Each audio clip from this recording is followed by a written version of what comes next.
Welcome to the Disciple Making Leader Podcast, your resource for exploring the world of disciple making and leadership within the church.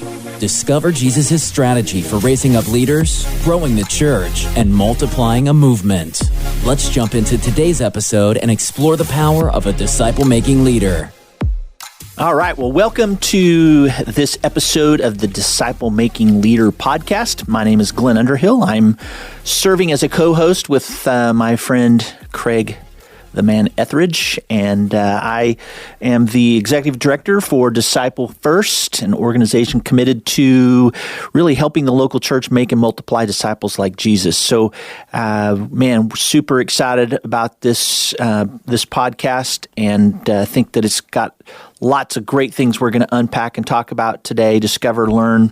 In our last podcast, we had a good friend of ours, Zach, who kind of shared his story as we were talking about the optimal disciple-making leader and kind of his journey along both the pathway and the pipeline and how God did some great things.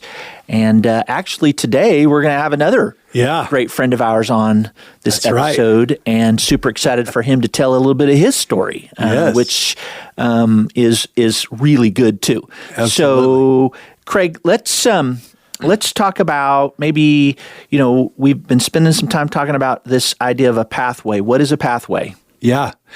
So, man, if you've listened to any of the episodes and you're kind of picking up on what we're teaching here, I would encourage you to go back to the episodes that really unpack the pathway, because we're just kind of skimming over the top right now, just kind of reviewing.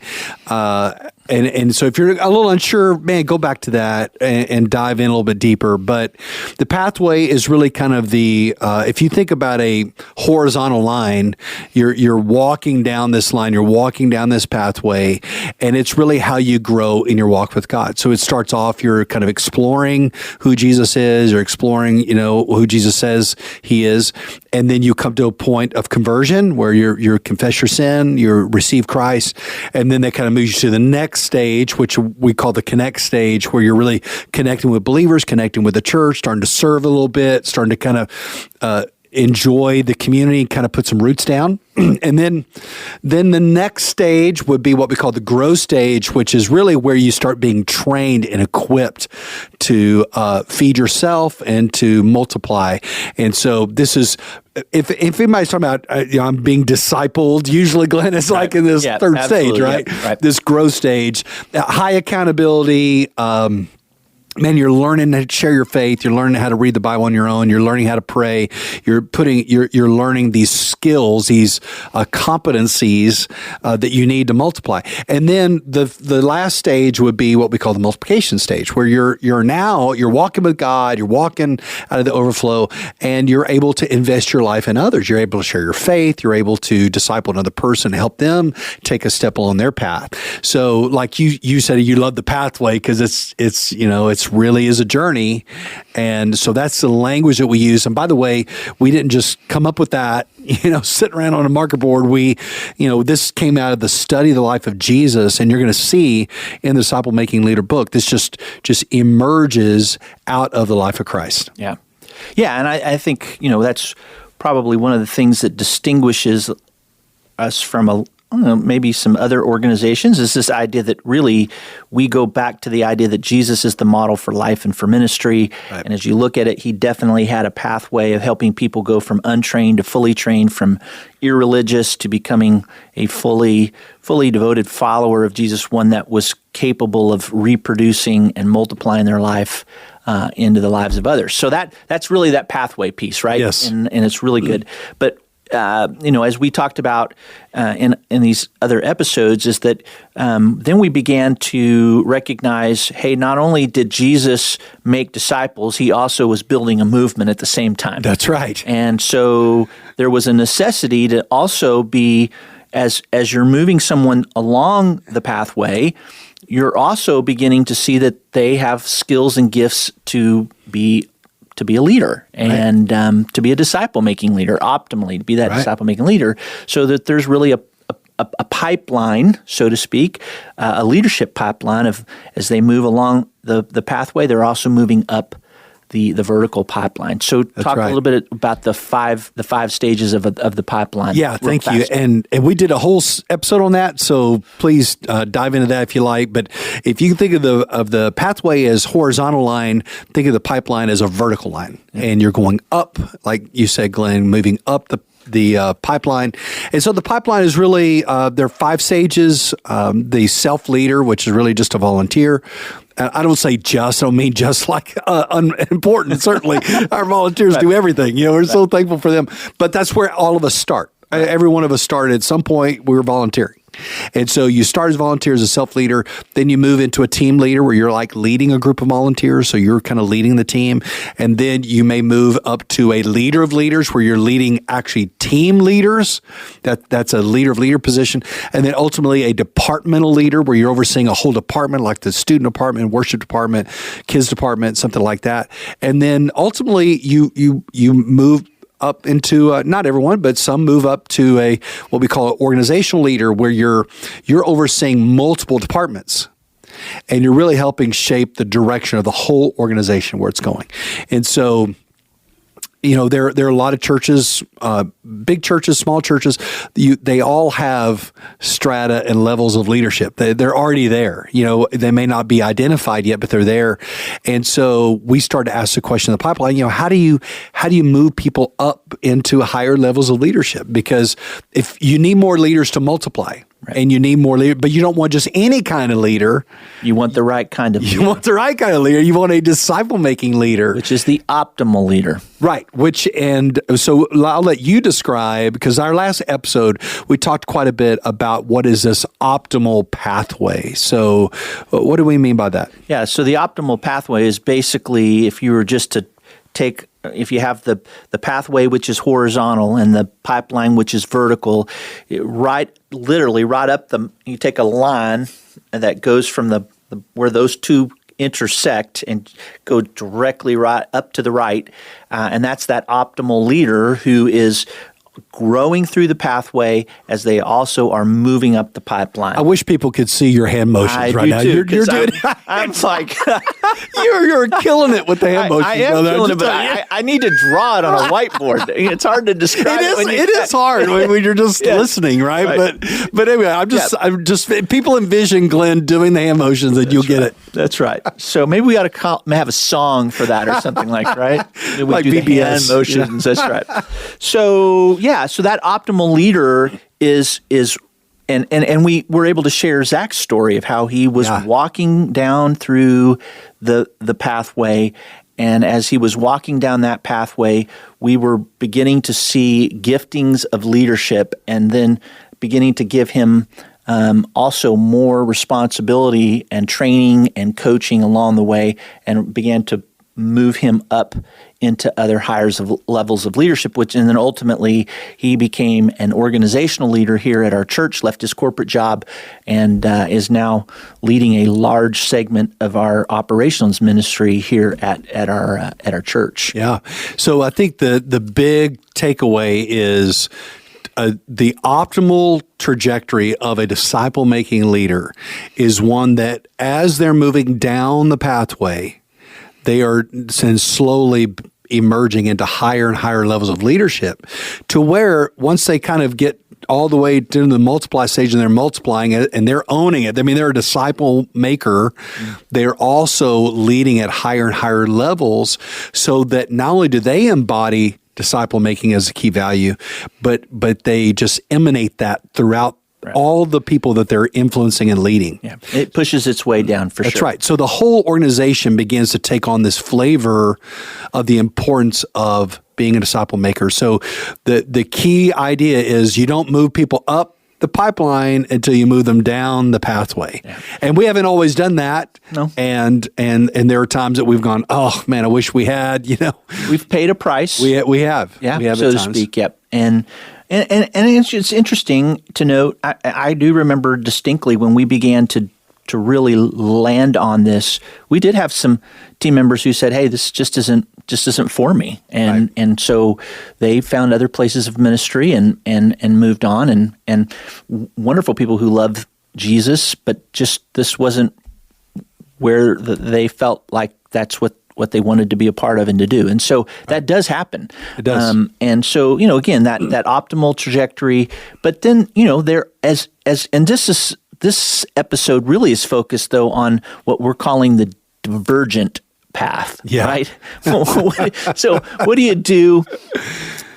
So you want to have an optimal deal. But when we started this process, we realized, boy, we have some leaders on our team that are kind of on a divergent path, right? To really living this out, right? That's right. And so there was a process to figure out and to think about strategies of how we go about that to really help people push and pull in different directions. Right. So I would say there are two divergent paths. And by the way, most of the people that are listening to us right now are like us, maybe find yourself on one of these divergent paths.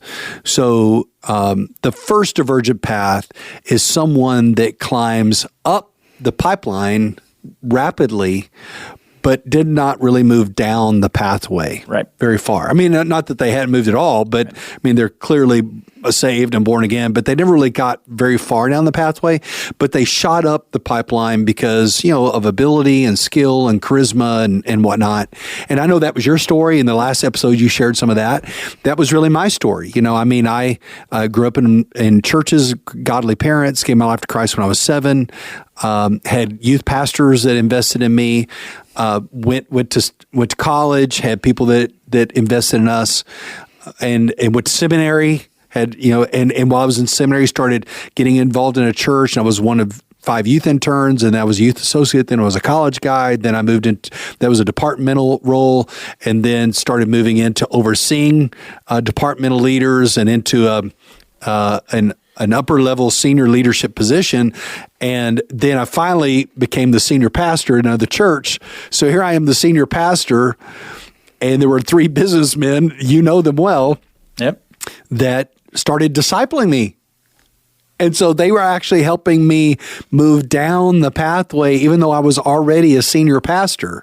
And I began to realize that, wow, I knew everything that I thought I was supposed to know at the time, but then they were beginning to really challenge me and stretch me to move down the pathway more, and they really began to invest in me spiritually and show me how to multiply and build in these competencies that would help me disciple other people.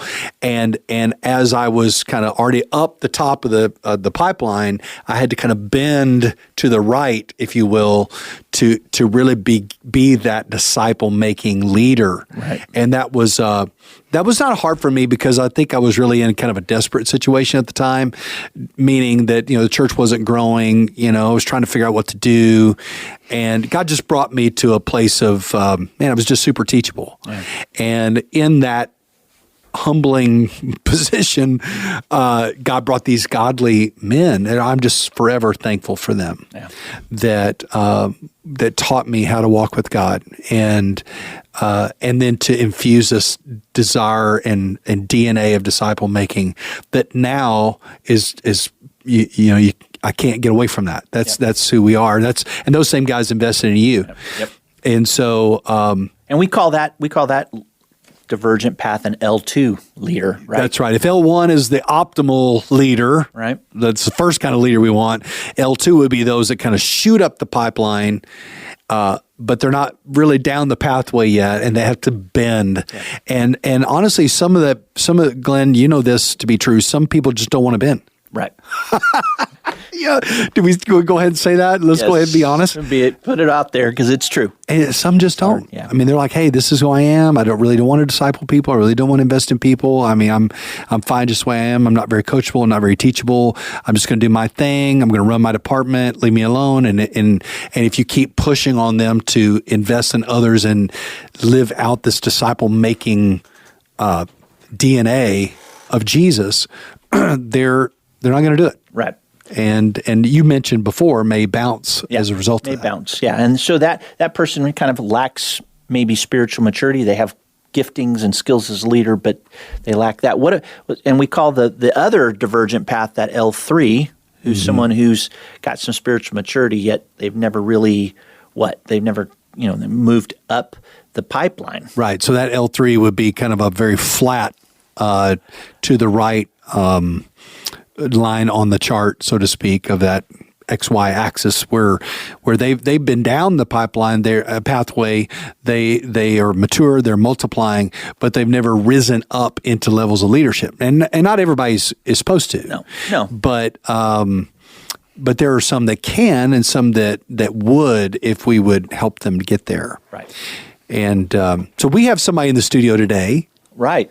That is a friend of ours. Bum, bum, bum, Get bum. that drum roll, please. And Josh McCasland is in the house. What's up? And welcome, Josh, to the Disciple Making Leader podcast. What's up, Disciple Guru guys? Come on.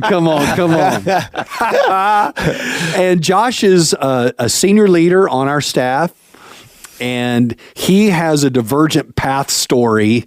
He was really that L2 shooting up the pipeline, but not as far down the pathway. And we want to hear your story. So, Josh, first of all, tell us what you do on the team. Tell us what your role and responsibility is, how long you've been here, and that kind of thing. All right. Sounds good. Well, thanks for having me, guys. Yeah. First off, this is fun. It is. I love to get to hear you guys in this setting be able to talk about it in just a real candid way because we live it every day, right? And so I'm the community engagement pastor here, which the simple way for me to say that is I help to love people from the street to the seat.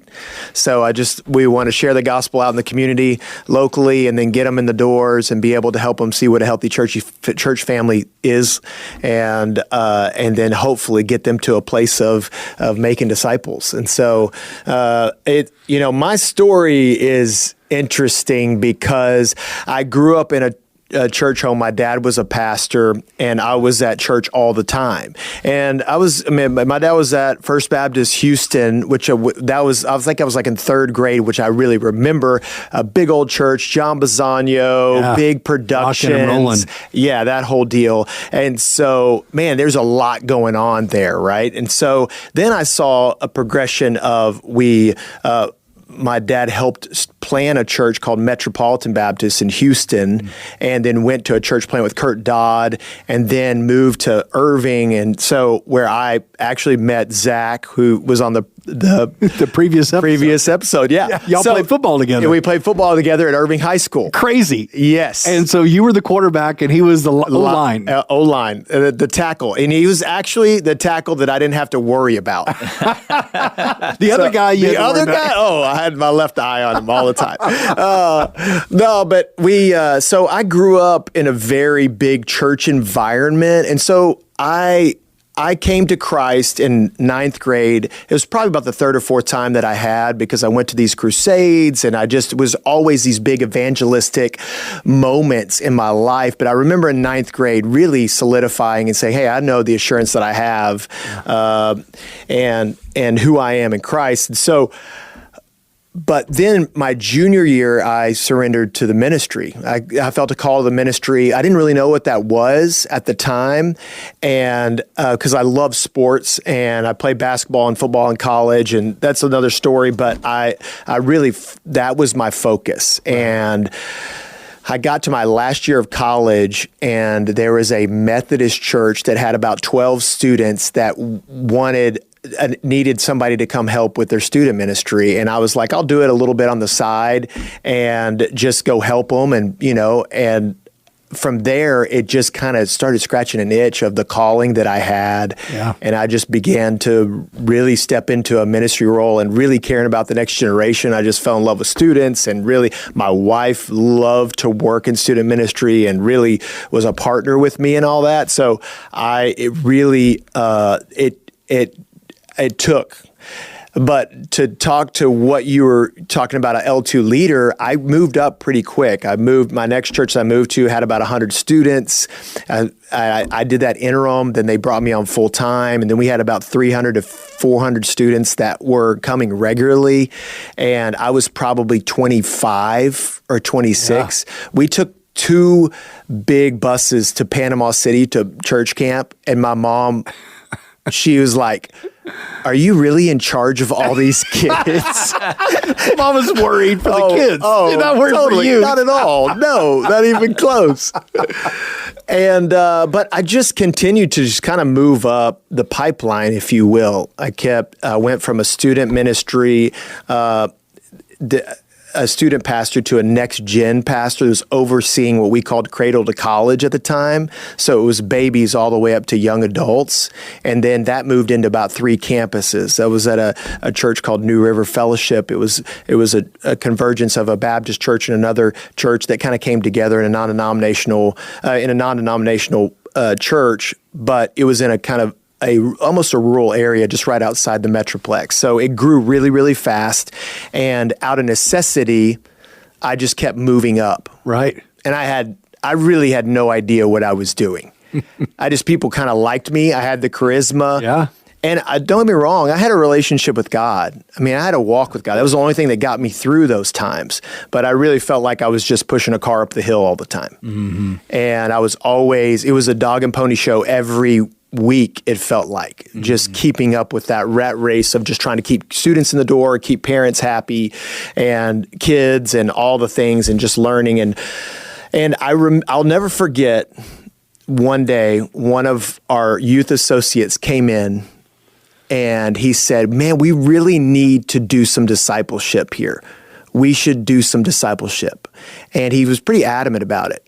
And I remember looking at him, and I kind of got mad.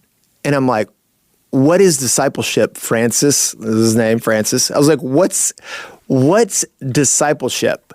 I'm like, go to Whataburger and spend 2 hours getting the Bible with somebody and then just walking away. And that really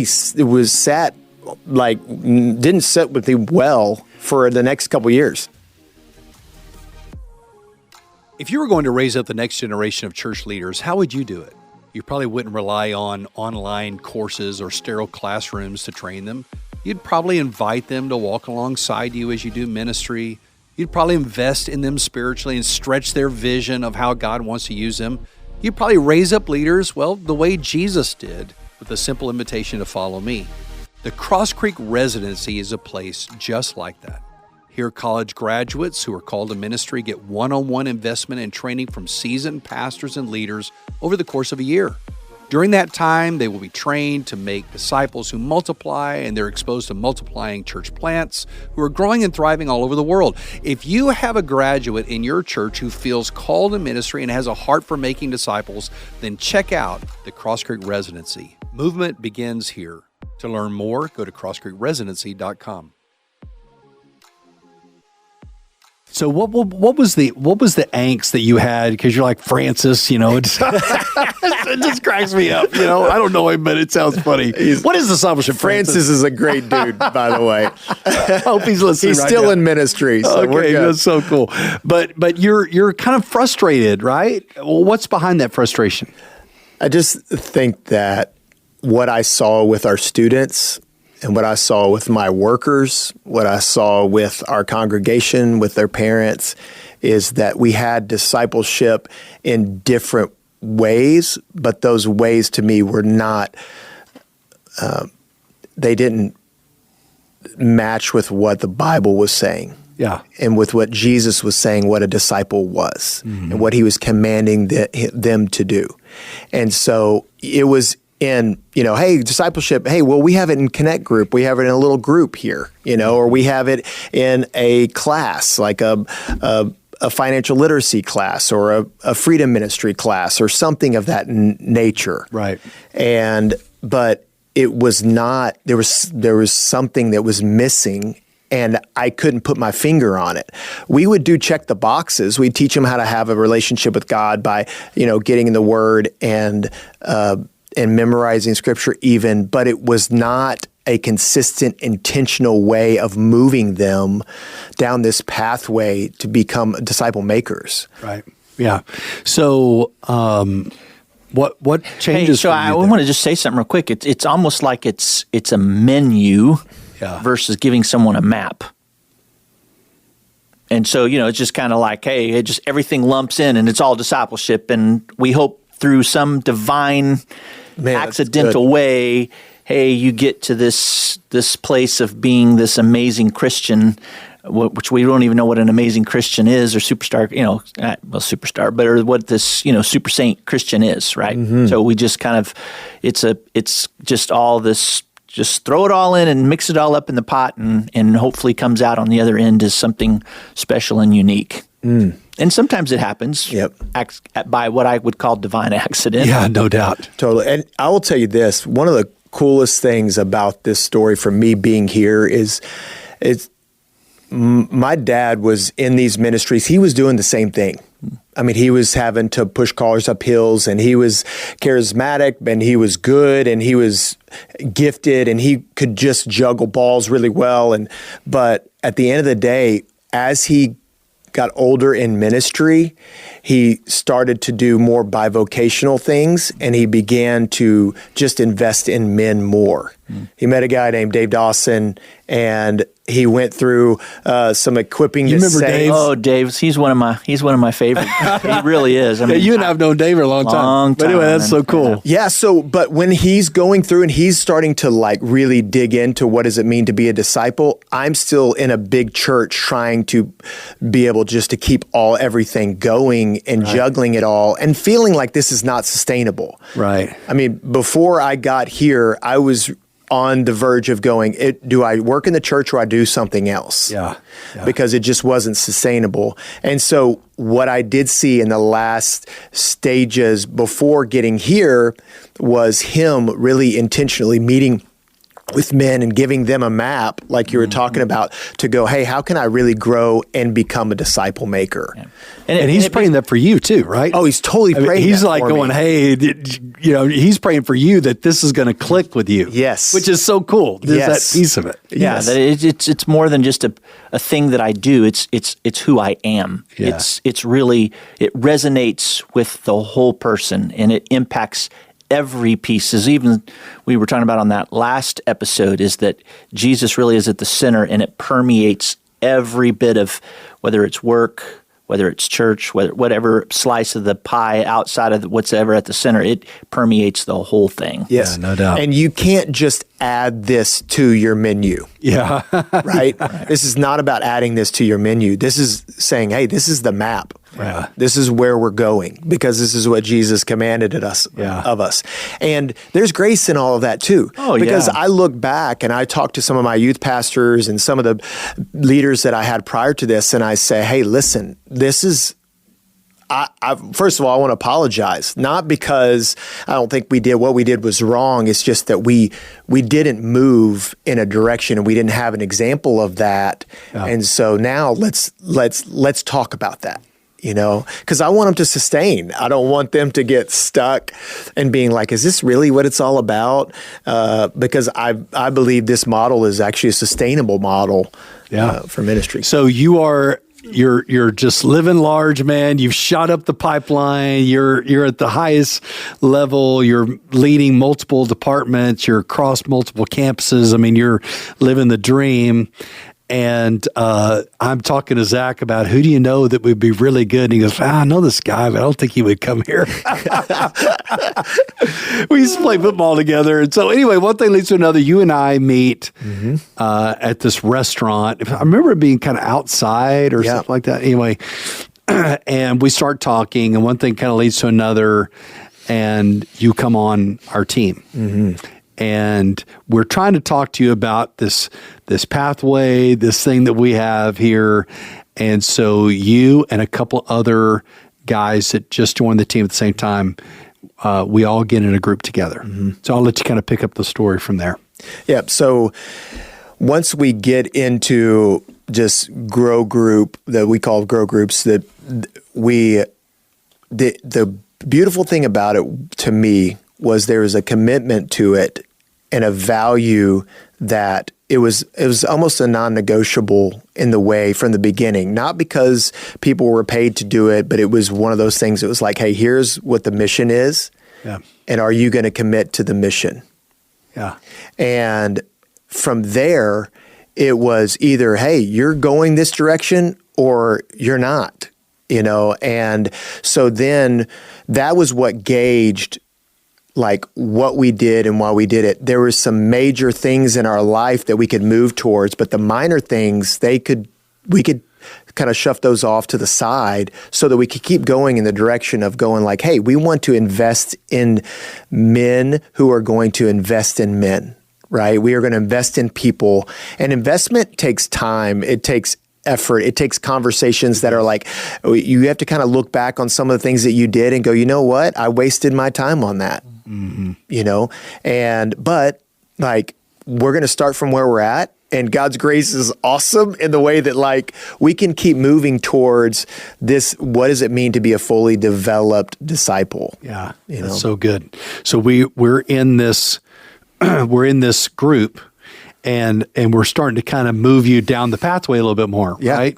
You're starting to challenge you in some areas spiritually, just in your own. Not that you weren't walking with God before, but now you're right. It's just a higher challenge, and you're taking it. I mean, you're buying into it. I mean, you've got your verses down, man. You're doing the thing, and you're starting to get this idea of what it means for disciple making to be a part of who you are and how you lead, and not just, like you said, adding it to the menu. And so, what was that like for you? Looking back on that now, what was that like for you to start to see that change in kind of your philosophy of ministry?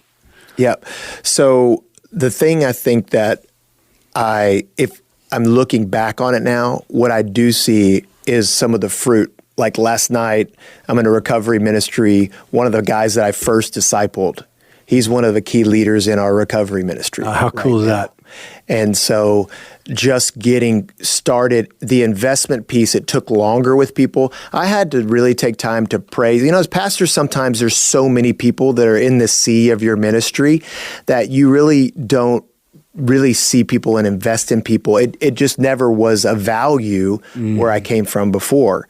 But once you start investing in people and you start praying for them, and then all of a sudden next thing you know, you're investing in them, and then they're starting to take the mission seriously. They start to see what their gifts are, and then you start to plug them in, and you start getting them in the pipeline.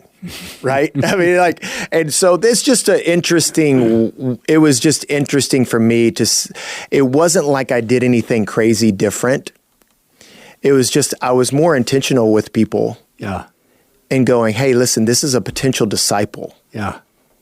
You're seeing the individual, not just the ministry and holes you got to plug with volunteers. Yeah. And I didn't see it from like a charisma standpoint of like, man, they've got a lot of this talent, and they've got all this charisma, and they've got all these things that like what used to be valuable to me in ministry.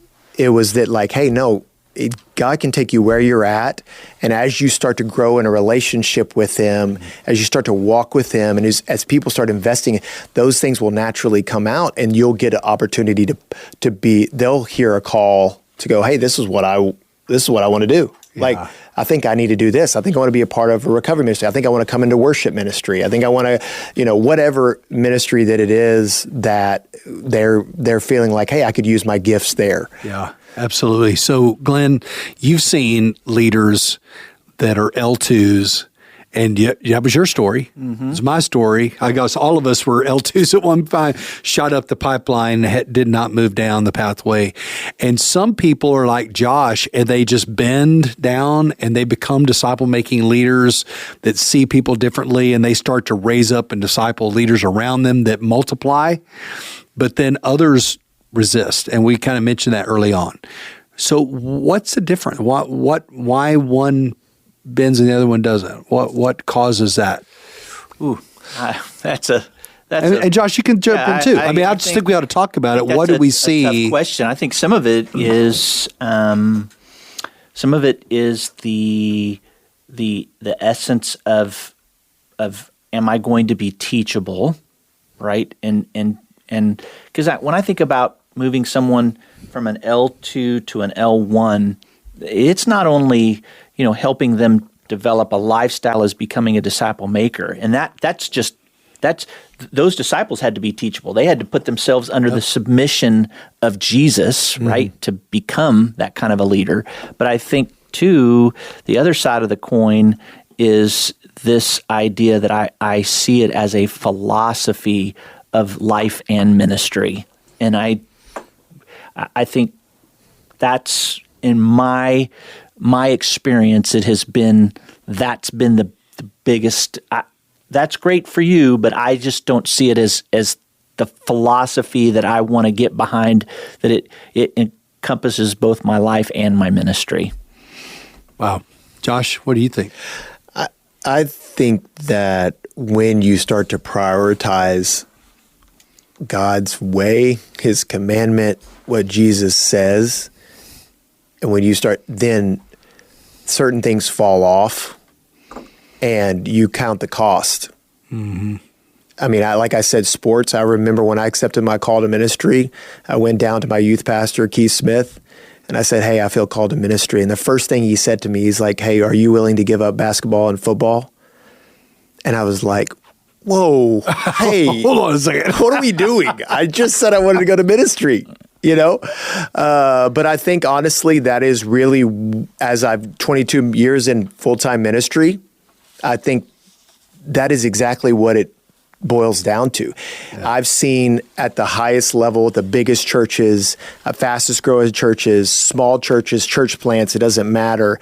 If you want to sustain and you put Jesus, you really say you're going to put Jesus in the center and that's what helps you sustain, you have to be willing to let go of some other things that the world would say is really important. And there might be even good things. Mm-hmm. But at the end of the day, it's not moving you towards God's best in your life. Yeah. And so I'll echo very similar to what Glenn said is like there's just this, it's a complete life change in you. Mm-hmm. It's saying, hey, I don't really even know the best way, but that's why I gave my life to Christ. I need more of Him and less of me. And so then I have to just count the costs. Hey, what do I need to prioritize? What are some things I need to let go? And then I'll tell you this, as I do that with my family, with my kids, and I say, hey, listen, well, maybe we just can't go do that. You know, maybe you can't be on that club team, or maybe you can't, maybe we can't buy whatever that is. It's like, because this is the direction we're going. I think it's really hard because a lot of times the world is different, but then God always comes through, and you have this peace about you. You have this, purpose with your life that just is like, I don't know if I could do anything different. Yeah. Yeah, that's right. I've watched leaders, some like you, Josh, that shot up the pipeline, like Glenn, like me. But then people started investing in them, and they knew there was something more. They knew there was something different than just running programs and, running with your hair on fire, but not really seeing life change. And so they were hungry for it, and they just soaked it up when somebody invested in them, and that became a part of who they are. And then some that just don't, they're just not, either they disagree or they're not teachable or coachable, or just would rather run programs and not let people see in their life that much. Because they don't really want to be that honest with people. And whatever the case is, I think that those of you that are listening to this, you're a leader and you're going to try to see some L2s, you're going to try to bend them to L1s. Just know that some are going to go with you, right. And then some are not. Yep. Right. And but don't let that keep you from doing that work of ministry. Right. And, and I think sometimes as a leader, you're like, well, how do I do that? How do I take a guy like Josh and make that happen? And it means you have to, just like Josh, for Josh, it was you pouring into him those missing ingredients. And I think of it as, I was sitting here listening to Josh, and I was like, it's kind of like it was like him taking a fresh drink of water. And it was like, this is what I had always been wanting, but I didn't know. But man, now I'm drinking out of it. This is it, right? And for some, they'll take it, and some they won't. And I think leaders have to be aware that, hey, if I'm really going to move towards this optimal disciple making pathway and pipeline, some will not go. And Jesus had many that did not go that direction. And, sometimes you just have to help people find new places of ministry. Yeah. And it's okay that we may not get there and agree on that, but, you will not move forward if you have a lot on your team that aren't wanting to move that direction, and some that are. It's a train wreck. Yeah. It's interesting to me. I've found that whenever I've discipled pastors who've been in the game for a long time, and you start to say, hey, listen, this is our philosophy of ministry, and this is the direction we're going, disciple making leader. They'll say, oh, how are we going to do that? Like, there's no way we can do all that. Just show me. And then you've got the young pastor who's never done it before, and you say, hey, we want to make you a disciple-making leader. And they're like, oh, at first they're like, yes, like, this is great. But the problem is, it's hard regardless, right? Investing in people, it takes time and commitment. Ours is almost a 21-week commitment in a lot of ways to that's a lot for a pastor, because there's so many things that are coming at you. I don't care if you're a big church or a small church, you've got all these things that are coming at you. But I can promise you that, like, with us, we're like, investing in leaders, investing in people matters. Yes. And so other things might have to fall off. Yeah. And so we're just going to work with this as we go. It's going to be hard coming at it from either way, either a new pastor or you've been doing it forever. Right. But investing in leaders to actually multiply, I'm telling you, like, that's the game changer. It is. And how cool is it that you're sitting here and you're like, yeah, and that guy, one of my early groups, now he's leading over here, and Glenn's going, yeah, the guy I discipled, now he's on staff at this area, and and you guys, I just mean this with all my heart. I'm so glad that I get to serve alongside you guys. Y'all are awesome. Y'all eat, sleep, and breathe God's word. You want to follow Jesus. You want to emulate Jesus. You're just running hard after it, and that bond that we have, that this is, man, what Jesus called us to do. It just doesn't get any sweeter than that, than being a part of a team like that. Yep. And sharing our successes and sharing our woes. Man, investing this guy and he flamed out. We can all feel the pain, of it.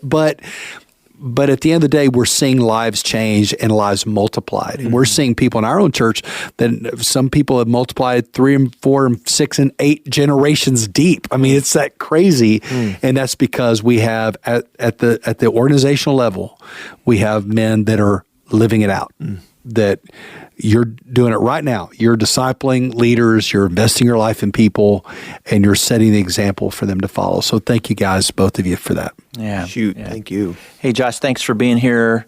Man, it was so good to hear your story, and for you to even give some of your words of, of wisdom of what to do as an L2 to bend back to that L1, or, and even just thinking about, hey, how do we, move as you're moving the L3 up, just, again, identifying those clarity pieces of what it takes in terms of competencies to get them up the pipeline. So, again, however we could help you as an organization at disciplefirst.com.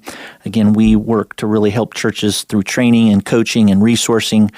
We just have written a great resource called the Disciple Making Leader, and would encourage you to go out and get it on Amazon. You can get it on our website. It's really kind of a deep dive into a lot of what we're even talking about here. But again, we look forward to our coming episodes where we're going to continue to just dive into this topic of disciple making leaders. So again, Josh, thanks. Craig, thanks. Thank you, guys. We look forward to our next podcast. Thank you for listening to the Disciple Making Leader podcast, brought to you by Disciple First. We hope today's episode has been both helpful and challenging in your journey to becoming a disciple-making leader. Don't forget to hit the subscribe button to make sure you hear the next episode. And if you have a moment, we'd love to hear your thoughts. Leave a review and share this podcast with your friends. Until next time, keep making Jesus the model for your life and ministry.